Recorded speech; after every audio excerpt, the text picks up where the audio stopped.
preparados nuevamente Junín. El Perú nunca deja de temblar. No estamos preparados, pero a la mayoría de la gente no le importa.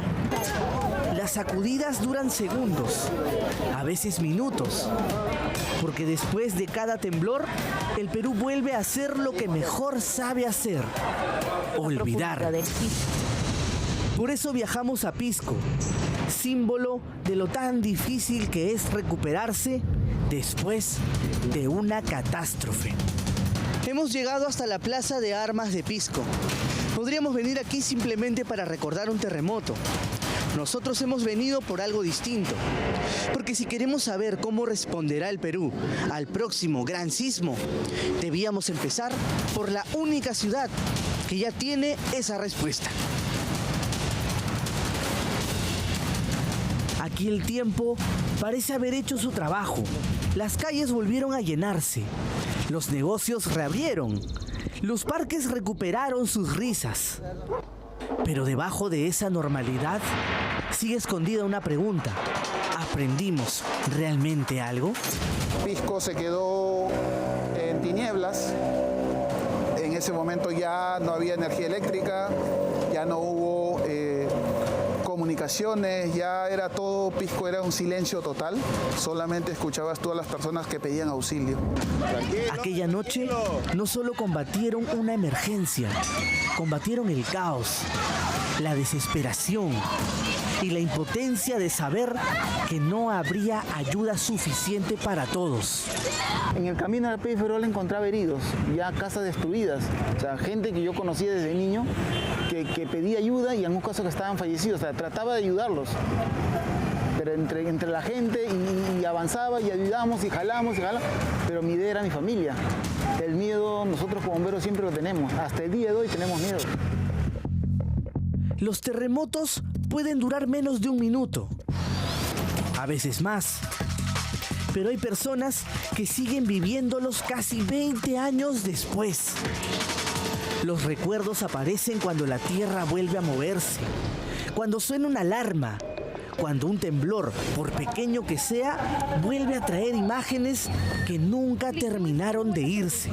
Esta Plaza de Armas, específicamente esta área, es donde mayormente ponían a todos los cuerpos rescatados, ¿no? Por los cuerpos de las brigadas, y es aquí donde los dejaban. Y es aquí donde el lamento de mucha familia se pudo ver y palpar el dolor inmenso que habían sentido perder, no solo a un familiar, sino a varios, hijos, papás, nietos. Estas imágenes, la verdad es que no se borran de la mente, no se borran. Hubo un momento en que esta ciudad dejó de contar sobrevivientes y empezó a contar muertos. Como dice el dicho, recordar es volver a vivir. Y toditita en la iglesia se vino abajo. Ahí murieron acá. ¿Cómo están los cadáveres? ¿Cómo estaban acá? Quienes estuvieron aquí no olvidan, porque la memoria no vive en los monumentos, vive en quienes tuvieron que correr, en quienes perdieron una casa, un vecino, un hijo, un padre. Precisamente estaba en mi casa, estaba cenando y comenzó el movimiento. Para salir afuera, veía cómo se decían lo del poste. Ahí comenzaron a caerse las paredes de las casas. Felizmente que en la casa donde estaba yo, que bueno, que era alquilada, no cayó. Hay una generación que todavía escucha el terremoto cuando cierra los ojos y otra que solo lo conoce por fotografías. Quizá ese sea el mayor desafío: cómo prepararse para una tragedia que nunca se ha vivido.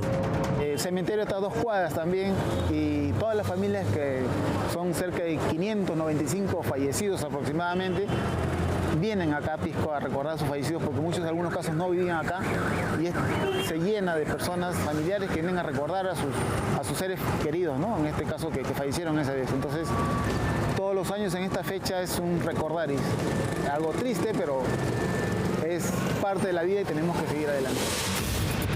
El terremoto terminó aquella noche en Pisco, pero no terminó para todos. A solo unos minutos del centro existe un lugar donde la emergencia se hizo permanente. Aquí llegaron cientos de familias que lo habían perdido todo. La promesa era quedarse unos meses. Los meses se convirtieron en años y los años en una nueva forma de vivir. Este es el asentamiento humano Alto Molino. Después del terremoto de 2007, esta zona se convirtió en un albergue para cientos de familias damnificadas. Hoy, 19 años después, muchas de ellas continúan viviendo en este lugar, porque un terremoto puede durar menos de 3 minutos, pero una tragedia puede extenderse durante décadas. No todas las heridas dejan grietas en las paredes. Algunas permanecen escondidas en barrios enteros que nacieron como una solución temporal y terminaron convirtiéndose en parte del paisaje. Porque reconstruir una ciudad puede tomar pocos años. Reconstruir una vida puede tomar toda una generación. Muchos de nosotros perdimos a familiares, amigos directos, porque en un pueblo como Pisco, que no es tan grande, todos nos conocemos, ¿no? Y fue en la Plaza de Armas, específicamente en las iglesias, donde tuvimos más deudos en este caso. Prepararse para un terremoto no consiste únicamente en levantar edificios más resistentes. También significa construir memoria, porque los simulacros pasan, las campañas terminan, las alarmas se apagan, pero la amenaza permanece. Por ejemplo, acá tenemos muchas zonas, por ejemplo, todas las laderas. Están sobre piedritas, sobre llantitas, pero cuando venga el sismo no va a soportar eso, tiene que ser una estructura. ¿Cuáles son los peores suelos que hay a nivel de Lima? Por ejemplo, Ventanilla, porque es arenoso, ¿no? Villa Salvador, La Molina, ya en casos anteriores en La Molina, la misma universidad ha sufrido muchísimo, ¿no? Entonces, cuando hay ese tipo de suelos o suelos que son muy frágiles, se podría decir, la estructura de las edificaciones tiene que ser diferente. Y mientras el Perú vuelve a registrar sismos en diferentes regiones, la pregunta ya no es cuándo ocurrirá el próximo gran terremoto. La pregunta es otra. ¿Qué tan preparados estaremos cuando esto ocurra? Lo que nosotros tenemos que hacer es adecuarnos. Ahorita tenemos el anuncio del sismo. ¿Cuán adecuados o conscientes estamos? Por ejemplo, nosotros mismos en nuestras casas, ¿hay alguna rajadura? Hay que ver si hay rajadura para ver el tipo de rajadura para ver si esa casa se va a caer o no. Bastan unos segundos para cambiar una ciudad. Cada lápida recuerda una historia distinta, pero todas terminan diciendo exactamente lo mismo. Así nos lo demostró el Cementerio General de Pisco, a donde en el 2007 llegaron familias enteras fallecidas, víctimas del terremoto del 15 de agosto. Hemos tratado de asimilar, sí, asimilamos. Estamos acostumbrados a trabajar y dominar distintos tipos de emergencias, ver personas en distintas condiciones luego de un accidente y todo. No es bueno olvidar lo que viviste, porque no estamos libres de nada. No estamos libres de nada. Pisco está dentro de una zona en el continente altamente sísmica. Lo que ya ocurrió puede volver a ocurrir. La próxima gran emergencia puede empezar en cualquier punto del mapa, como por ejemplo Barrios Altos. Según la Defensoría del Pueblo, al 30 de junio de este año, varias municipalidades del país registraban 0% de ejecución de los recursos destinados a la prevención de desastres.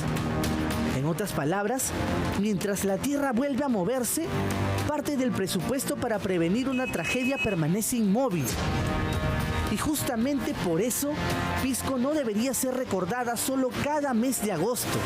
Debería ser observada durante todo el año.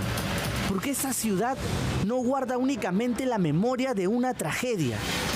Guarda quizá la advertencia más importante que el Perú todavía tiene pendiente escuchar.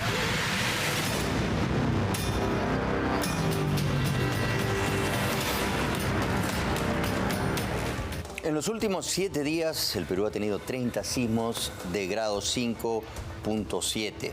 A poco de cumplirse 19 años ya del terremoto de 7.9 grados en Pisco.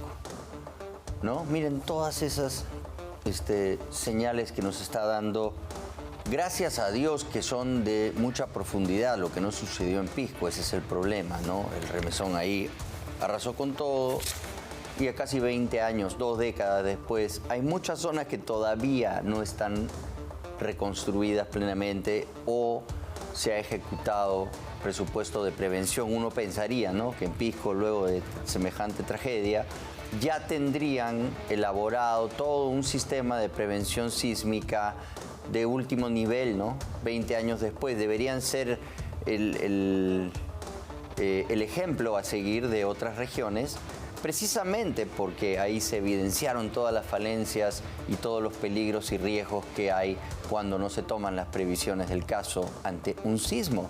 Estamos ante un silencio sísmico que va, ¿no?, dándonos algunas señales, algunos brotes, pero siempre hay que estar prevenidos y hay muchos lugares en nuestra capital, sobre todo, que pueden simplemente colapsar. Y luego no hay reparación, no pasó nada. Increíble.